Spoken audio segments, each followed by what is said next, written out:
बिस्मिल्लाहिर्रहमानिर्रहीम, अस्सलाम वालेकुम।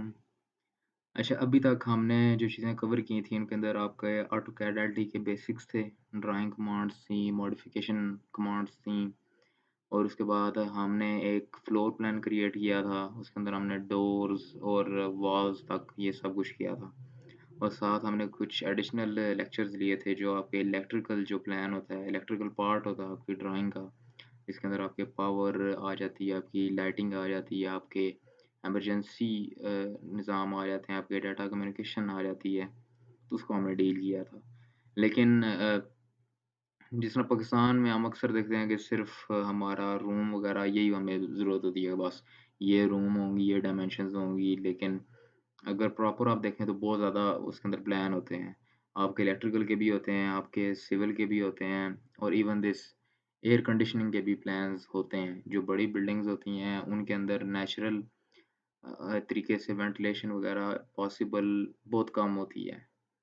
तो इस वजह से हम उसके अंदर एक एचवीएसी प्लान भी ऐड करते हैं और ये बहुत ज़रूरी होता है। एचवीएसी के अंदर क्या आता है आपकी heating, ventilation and air conditioning आती है आपकी।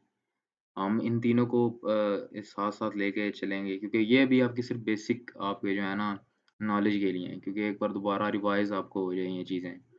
जो मेन चीज़ें हैं जिनके साथ हम वर्क करेंगे, जो टेक्निकल चीज़ें हैं हमारी जिसके अंदर हमारा एचएपी सॉफ्टवेयर है, जिसके अंदर हम सारी कैलकुलेशंस करेंगे और कैलकुलेशन भी कौन-कौन सी करनी है, डायमीटर हो गया, आपका फ्रिक्शन हो गया, आपकी क्यूबिक फीट पर मिनट आपने जितनी एयर वो सेट करनी है, वो सारा कुछ हम अगली वीडियोज़ में हम डिस्कस करेंगे। ये सिर्फ़ एक इंट्रोडक्शन लेक्चर है, क्योंकि अभी हमारे कुछ 1-2 प्लान्स हमारे रहते हैं इलेक्ट्रिकल के। तो ये सिर्फ़ एक इंट्रोडक्शन होगा heating, ventilation and air conditioning plan की तरफ, ठीक है? अच्छा, हीटिंग जब हमारे ज़हन में आता है तो हीट हीट क्या है बेसिकली? हीट एनर्जी हम बोलते हैं, गर्म चीज़ कहते हैं ना, यानी कि हीट अप करना किसी चीज़ को एनर्जी ट्रांसफ़र करके उसको हीट अप करना, उसको उसको गर्म करना, उसका टेम्परेचर बढ़ाना। हमारे ज़हन में यही आता है हीटिंग या फिर अब फिज़िक्स में क्या आता है transfer of energy from one body to another as a result of difference in temperature और अ चेंज इन फ़ेज़। यानी कि टेम्परेचर आप देखें, हीट को ट्रांसफ़र करने के बहुत सारे तरीके होते हैं, ठीक है? और आप देखें बिल्डिंग बिल्डिंग में ये है कि अ डिवाइस और system for supplying heat to a building कि हम कोई ऐसा निज़ाम रखें जिसकी वज़ह से हमारा जो बिल्डिंग का टेम्परेचर है, इंटरनल उनके रूम्स का टेम्परेचर है, वो हम रेगुलेट का वो हम चेंज कर सकें, उसको एक स्पेसिफ़िक टेम्परेचर पे हम लेके आ सकें। अब हीटिंग के ना 3 मेथड्स होते हैं आपके, हीट ट्रांसफ़र के 3 मेथड हैं आपके। एक है conduction is the transfer of energy from one molecule to another by direct contact. Direct contact ये होता है कि अगर आप देखें एक होता है कि आप बर्फ़ को अपने हाथ में रखते हैं, तो वो जल्दी पिघल जाती है। तो क्या वो डायरेक्ट कॉन्टैक्ट होता है आपके हाथ के साथ, तो वो बहुत तेज़ी से हीट एनर्जी आपकी ना उसके अंदर ट्रांसफ़र हो जाती है और वो आपका बर्फ़ पिघल जाती है।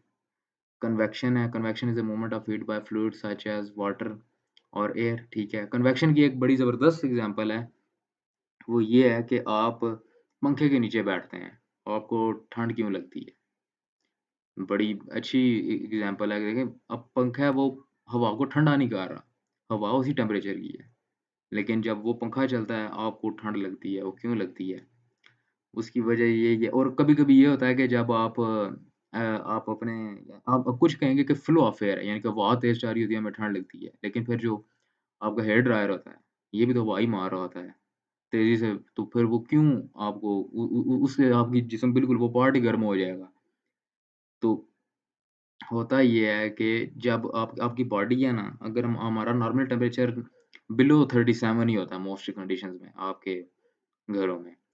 तो ये होता है कि हमारी बॉडी है वो उसका टेम्परेचर 37, 38 इस के दरमियान रेंज करता है, ठीक है।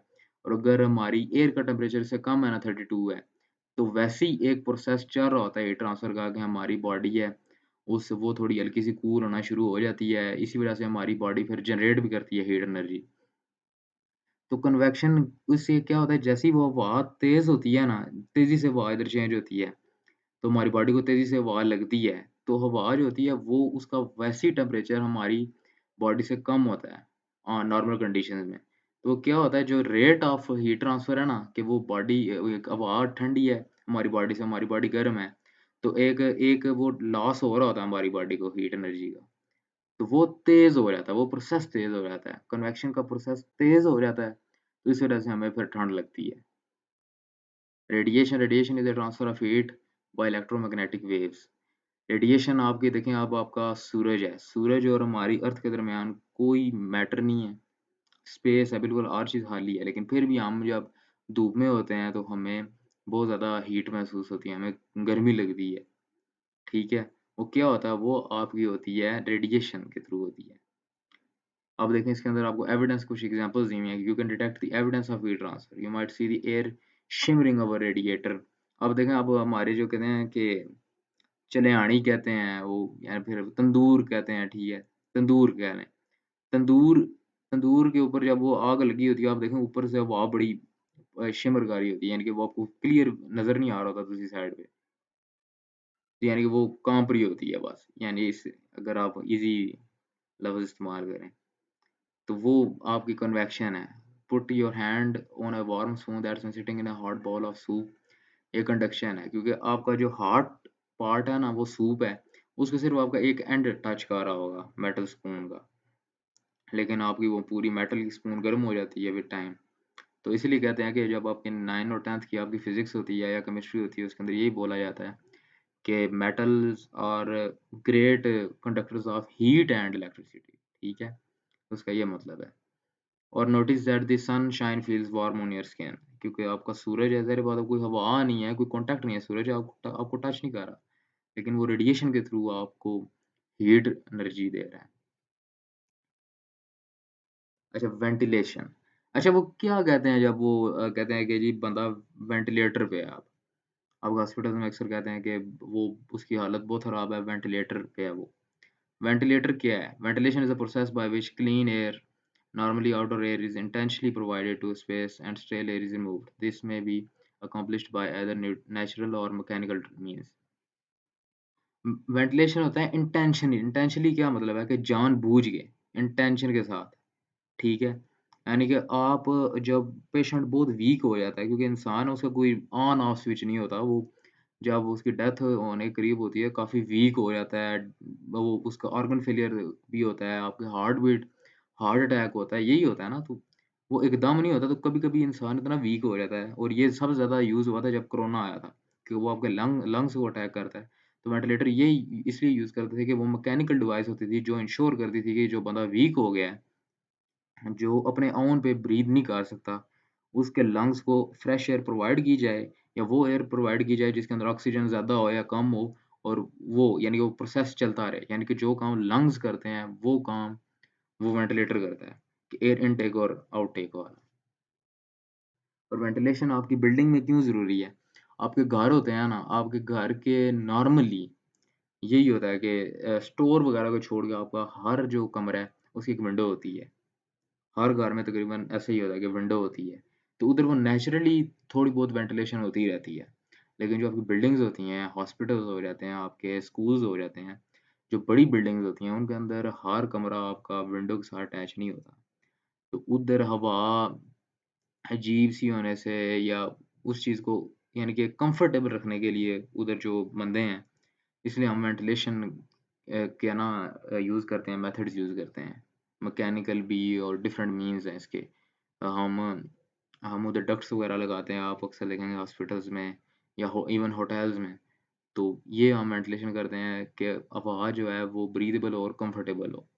वरना कुछ अक्सर लोगों को दम घुटने लग जाता है कि बिल्कुल टाइट स्पेसेस में आप आ जाएँ या फिर हवा जहाँ पर बंदे बहुत ज़्यादा हों, ठीक है?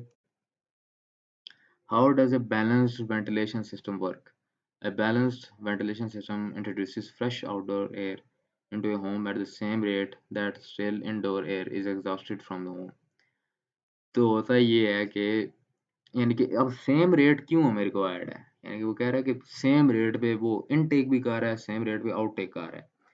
उसकी वजह ये है कि एयर का प्रेशर भी आपने नॉर्मल रखना है, उसके अंदर अपने कमरे के अंदर। आप जब भी एग्ज़ॉस्ट एग्ज़ॉस्ट क्या होता है? एग्ज़ॉस्ट जब आप ऑन करते हैं वो हवा बाहर जाती है और न्यू एयर है वो कहीं और मीन्स से अंदर आ जाती है। वेदर विंडो से आती है या कहीं और से। तो वो होता है कि वो आपको फ्रेश एयर आपको मिल जाती है। तो ये आपका ना वेंटिलेशन सिस्टम होता है। बैलेंस्ड वेंटिलेशन सिस्टम यही होता है कि rate of intake is almost equal to the rate of outtake, ताकि कमरा जो आपका है वो प्रेशराइज़ या डिप्रेशराइज़ ना हो, ठीक है? और उसके बाद आप कंट्रोल भी ना मोस्टली जितने भी सिस्टम होते हैं वो कंट्रोलेबल होते हैं, कितना आप कंट्रोल कर लेते हो, स्पीड भी सब कुछ। और वेंटिलेशन अपने ओन पे नहीं वर्क करती, वेंटिलेशन को ज़्यादातर लोग पेयर अप करते हैं विद हीटिंग एंड कूलिंग, ठीक है? तो ये आपकी थी स्लाइड आपकी हीटिंग की और वेंटिलेशन की। कूलिंग की जो स्लाइड है वो हम करेंगे नेक्स्ट नेक्स्ट लेक्चर में।